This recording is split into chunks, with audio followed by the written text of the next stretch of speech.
సఫిషియెంట్గా దొరుకుతుందా అండి? దొరకట్లేదండి. గ్యాస్ చాలా ఇబ్బంది అవుతుంది. దానివల్ల రేపు నుండి అన్ని హోటళ్ళు బంద్ అండి ఈ ఒక్క రోజుకి.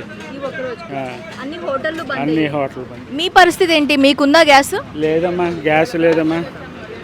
బ్లాక్లో కూడా దొరకట్లే. ఒకవేళ 1000-2000 ఎక్స్ట్రా పెట్టి కొందామని ఇప్పుడు దొరకట్లే.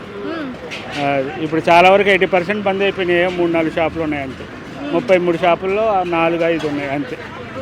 అంటే ఇప్పుడు మీరు క్వాంటిటీ తగ్గించడం కానీ రేట్లు పెంచడం, గ్యాస్ లేకపోవడం వల్ల రేట్లు పెంచేశారంటున్నారు, నిజంగా అలా జరుగుతుందా? అయితే రేట్ అయితే ఏం పెంచలేండి, మామూలు రేటే, ఎప్పటి రేటే. ఇంకా మన దగ్గరికి ఎప్పుడు డైలీ కస్టమర్లు వస్తారు, మళ్ళీ వాళ్ళని ఎందుకు ఇబ్బంది పెట్టడం. రేపటి నుండి వాళ్ళ పరిస్థితి అంటే మాకు అర్థం కావచ్చు. ఇప్పటి వరకు బ్లాక్లో ఎంతవరకు గ్యాస్ బండ దొరికేది, ఇప్పుడు ఎంత దొరుకుతుంది రేటు? ముందు 1850, 2000లో దొరికేది, ఇప్పుడు 6000లో దొరుకుతుంది. 6000లో దొరుకుతుందా? దొరకట్లేదండి, నిన్నటి నుండి దొరకట్లేదు. అది కూడా సో మరి ఒకవేళ గ్యాస్ కంప్లీట్గా అయిపోతే మీ సిచ్యువేషన్ ఏంటి? బంద్ చేయడమే.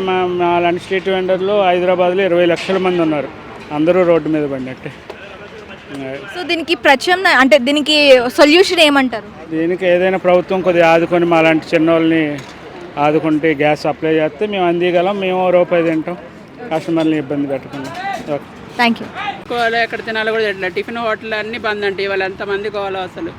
గ్యాస్ గవర్నమెంట్ ఏదో ఒక దారి చేయాలి. గ్యాస్ ఉందని అంటున్నారు టాకింగ్ అయితే, మరి గ్యాస్ ఎందుకు ఇవ్వట్లేదు తెలియదు. కనీసం ముఖ్యమైన వాళ్ళకి ఇచ్చినా బాగుండు, అలా కూడా ఇవ్వట్లేదు.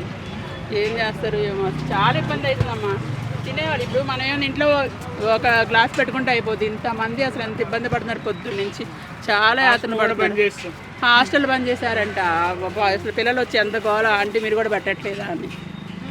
అది చాలా ఇబ్బంది అవుతుంది. గవర్నమెంట్ మీరు టీవీ తరపున ఏమైనా చెప్తే ఇచ్చి ఏర్పాటు చేయాలని మేము కోరుకుంటున్నాం అంతే.